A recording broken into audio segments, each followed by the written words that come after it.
Hello everyone, this is Lexicon Architect coming at you with another budget commander list.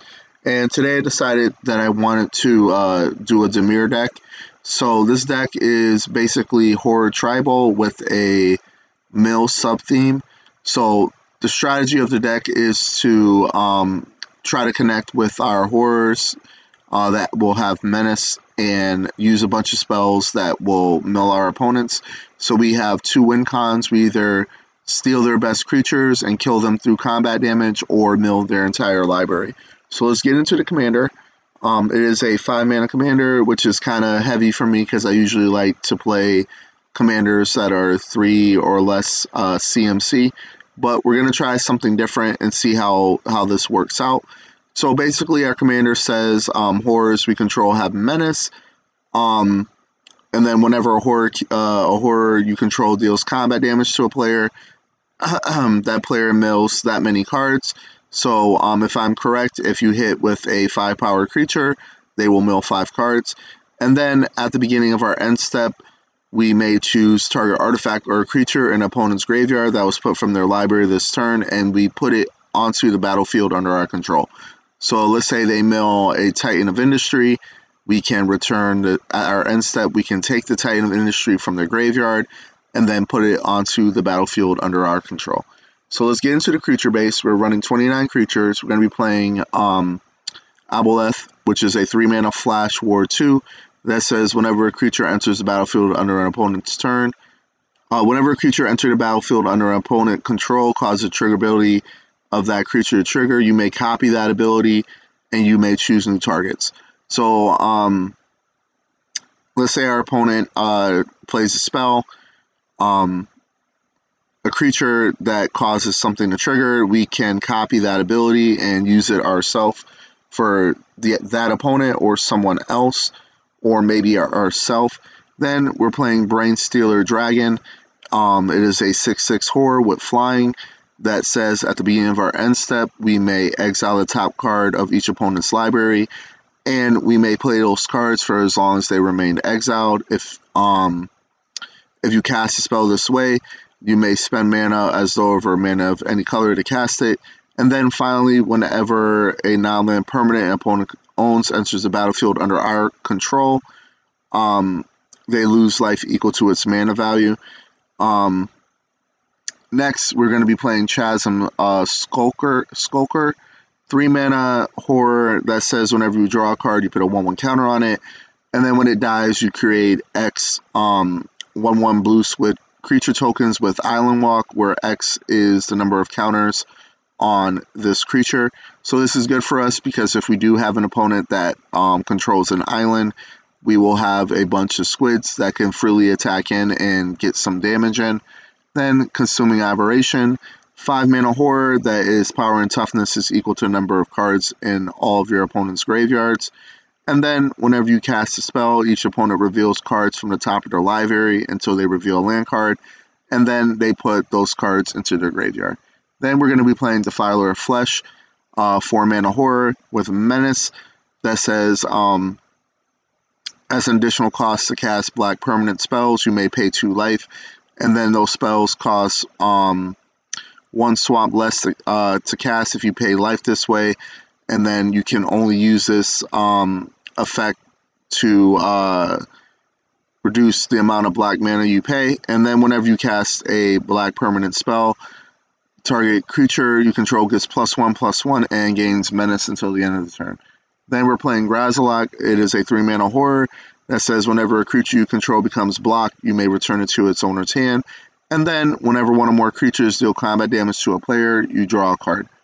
Then we're playing Growl Philosopher, 3-mana horror that says when it enters the battlefield and at the beginning of your upkeep, each horror you control gains all activated abilities to target artifact and opponent controls until the end of the turn, and you may spend blue mana as though for a mana of any color to activate those abilities.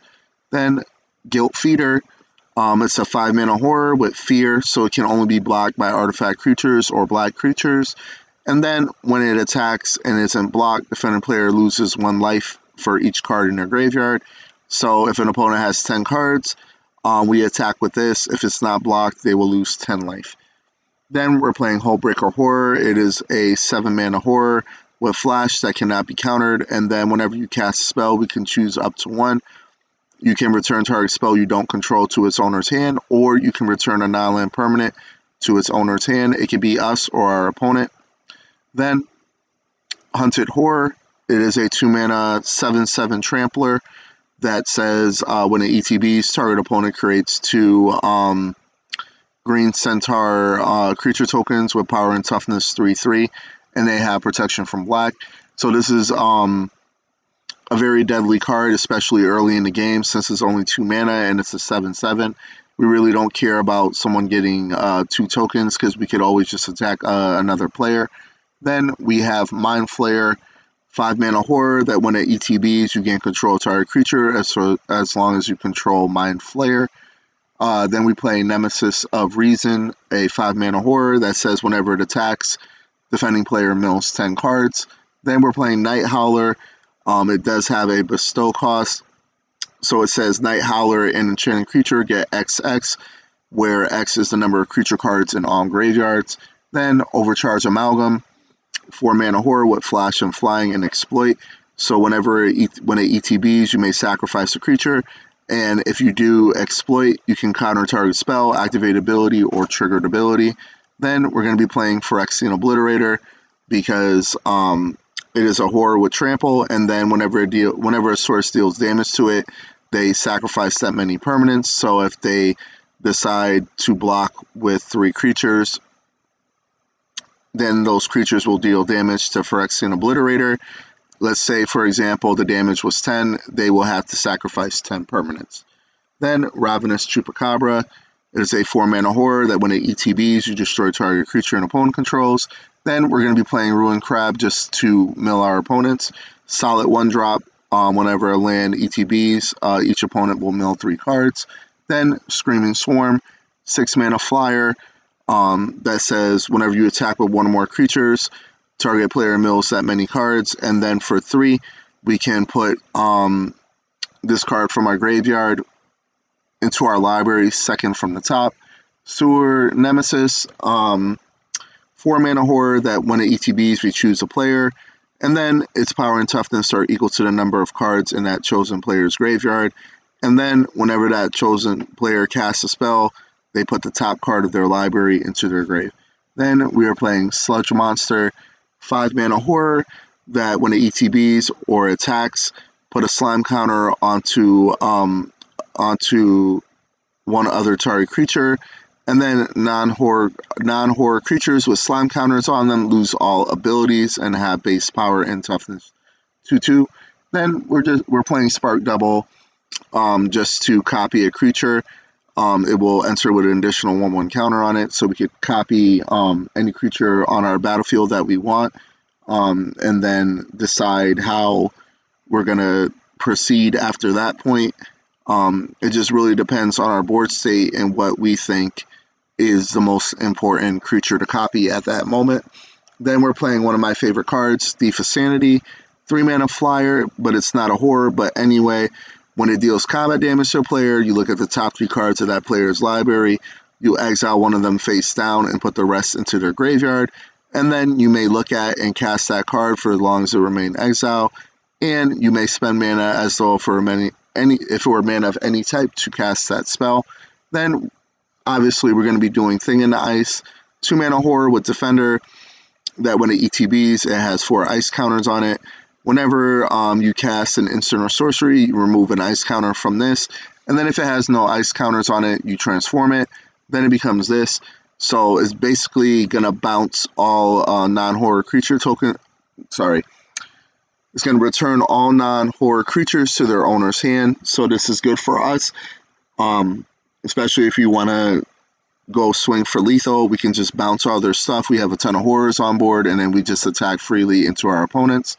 Then Toxtro the Corrosive, a 7-mana horror that at the beginning of our end step, we put a slime counter on each creature you don't control. Those creatures get -1/-1 for each slime counter on it. And then whenever a creature you don't control with a slime counter dies, you create a 1/1 black slug creature token. And then for Dimir color, You can sacrifice a slug to draw a card. Then we're playing Ulan, a 4-mana horror that is power and toughness are equal to the number of crab, oozes, and horrors. And then at the beginning of our end step, we may exile up to one target creature from an opponent's graveyard. And if you do, create a token copy of this card itself. Next, we're going to be playing Umbris, a 5-mana horror that gets +1/+1 for each card your opponent owns in exile. And then when it or another nightmare or horror enters the battlefield under your control, target player exiles top card of their library until they exile a land card. Next, we're going to be looking at Wharf Infiltrator. It is a 2-mana horror with Skulk, so it cannot be blocked by creatures with greater power than it. Whenever it deals combat damage to a player, you may draw a card. If you do, discard a card. And then if you discard a creature card, you may pay 2, and if you do, you make a 3/2 colorless Eldrazi horror creature token. Then we're going to be playing Wolf Strider, because when it ETBs, you make a 0/1 goat. Whenever you sacrifice another creature, you get to scry. And then we can continuously keep escaping this over and over again if we have cards in our grave. So we'll have to exile 4 other cards, and then when it escapes, it enters with 2 1/1 counters on it. And then finally, our last creature is Zelix. It is a 3-mana horror that whenever a player mills 1 or more creature cards, you create a 1/1 black horror creature token, and then you may pay 1. Target player will mill 3 cards. Next, we're going to get into the sorceries. We're playing 6. So we're going to be playing Fractured Sanity. It is 3 blue mana, but it's cool because we can make each opponent mill 14 cards, which is crazy to do this for 3 mana. Or we can cycle it away for 2, and if we do, each opponent will mill 4 cards. Next, Glimpse the Unthinkable, Dimir spell, target player mills 10. Maddening Cacophony, because for 2 mana we can make each opponent mill 8, and if we do kick it, each opponent will mill half their library rounded up. Then we play Night's Whisper to draw 2 cards and lose 2 life.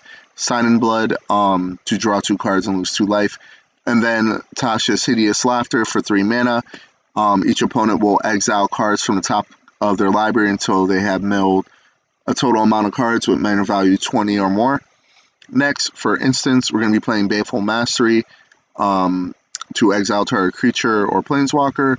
Brainstorm allows us to look at the top, draw 3 cards, put 2 back in any order, and then we'll draw 1 card. Counterspell to counter a spell. Curtain's Call, as a 6 mana, destroy 2 card creatures, but it will have Undaunted, so the spell will cost 1 less to cast for each opponent. So if you have 3 opponents, this spell will cost 3, and we get to destroy up to 2 target creatures. Dark Ritual for ramp, didn't say please, to counter a spell and make our opponent mill 3. Drowning Dreams to allow us to draw X cards or make a player mill twice X cards, but if we do control our commander, we can choose both.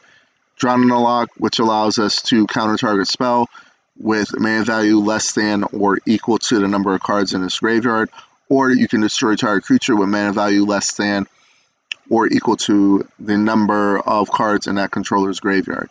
Then Grisly Spectacle, 4 mana spell where you can destroy target non-artifact creature, and then its controller puts a number of cards equal to that creature's power from the top of her graveyard into his or her graveyard.